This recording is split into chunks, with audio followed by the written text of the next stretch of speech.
Nursing really called to me because I knew I could have a really good relationship with the patient, and that's something that I wanted in my life.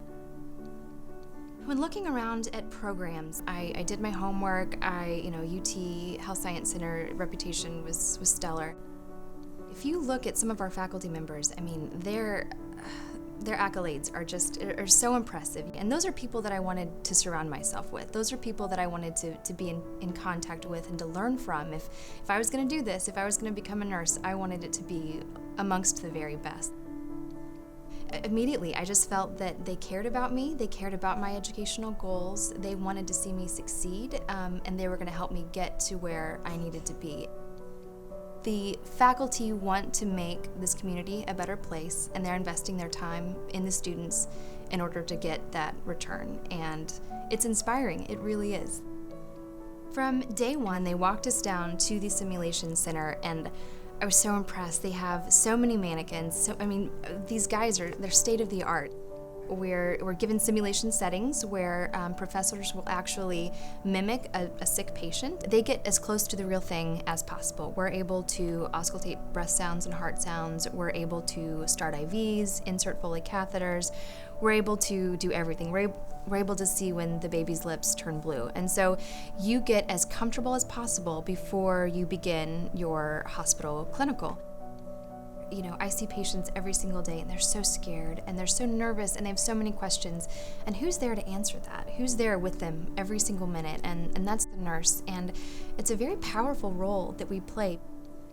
It's no greater joy that I have to work with these patients and to make them feel a little bit better. I really enjoy that aspect of providing hope for these patients.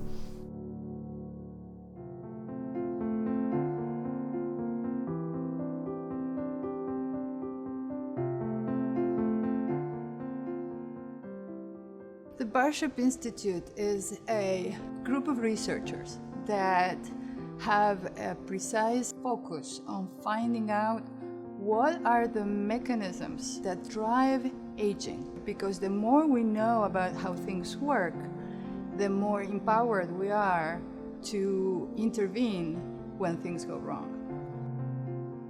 We pay attention to Alzheimer's disease and we care about it because of its effects on memory. So when those processes fail, we see a very important problem that impinges on the quality of life of people very profoundly. The risk for Alzheimer's disease is just the advancement of age. Mice have the same ability to learn and to remember as we do. And what we do with them is play a game, and the game has to do with coming out of the swimming pool through a platform. And when they learn how to do this and they remember where the platform is, they get out of the water. And so they learn what is it that the game is about. If the animals have Alzheimer's disease, they never really learn. So every time that we expose them to this game, they don't know what to do, and we start all over again. And then we do pharmacological manipulations or we do genetic manipulations, and we see whether we can change that inability of the Alzheimer's mice and bring them closer to being fully functional.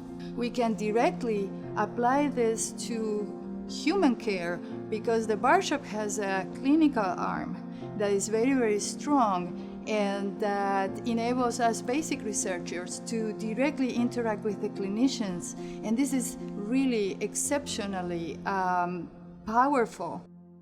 After the breakthrough that came about in 2009 with the discovery of rapamycin as a drug that can delay the process of aging, and this was something that was done at the Barshop, doors were open. And what we have found is that we not only can prevent Alzheimer's disease, but we can completely block its progression by extending the lifespan and delaying the aging process of the brain in mice. I find it extremely exciting, and it's something that I enjoy thinking about and working on every day.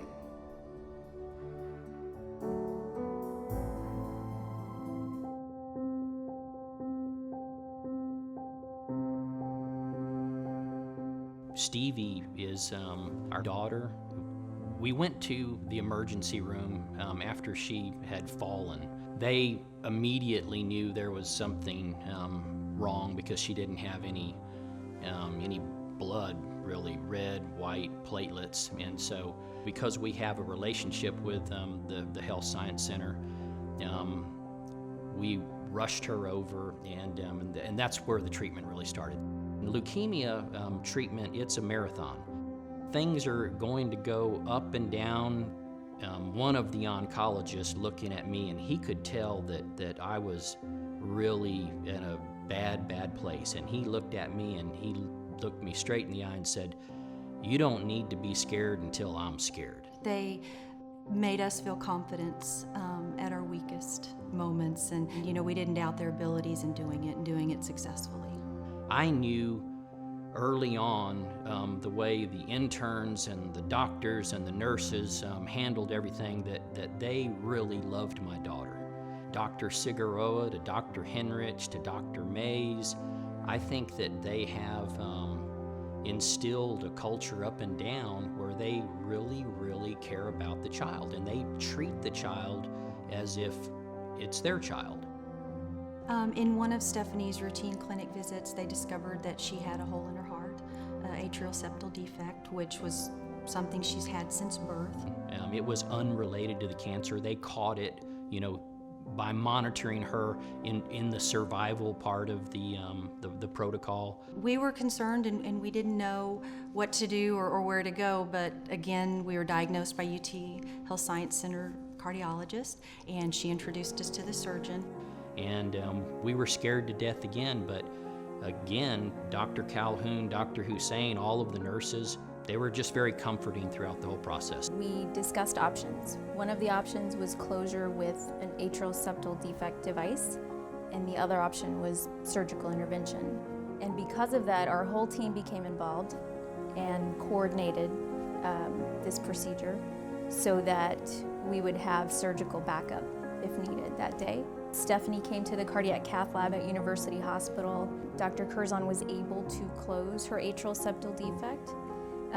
Everything went well with her procedure, and she continues to do well to this day. I'll be able to hopefully run faster since I had my surgery, and I'll feel better in that. So thank you for taking such good care of me, and thank you for putting the device in my heart so I wouldn't have open heart surgery.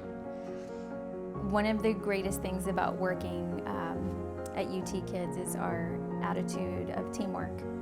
I'm extremely proud to be a member of UT Medicine, and I think UT Kids is doing very special work for the kids that we take care of. I love the doctors because they're always so nice to me, and they make me feel comfortable, and they always tell me what's going to happen. How do you thank a person for saving your child's life? They did it with compassion, fearlessness. They were so confident and kind, and so many times, and from the very beginning, whether it was a nurse or a doctor or anyone on staff, they treated Stephanie like she was theirs. I've always wanted to be a doctor because I like to be around people and I like to help people. And I kind of know what they're going through, but I'm not really good with blood. I look to the future with hope and promise. It's very exciting where we're headed.